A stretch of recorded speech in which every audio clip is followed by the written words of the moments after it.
Real talk.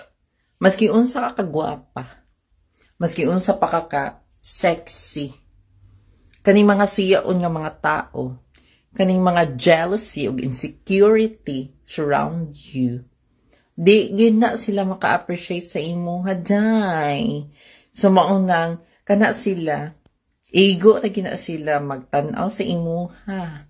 Unya pangitaan dayon ka og mali, pangitaan ka og sami sa imuhang nawong, sa imuhang lawas, o sa imuhang life. Kay kana sila jay, real talk lang yun mga suyaon. Di gina sila magmalipayon sa ilang kinabuhi, mga jay, mga jong. Kay kanilaging mga suyaon, no?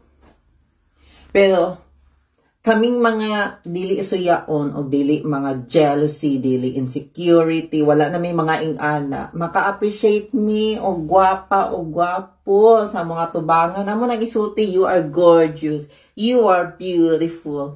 Pero kamo mga suyaon, ay naka, dili gid mo kalitok nga gwapa ka.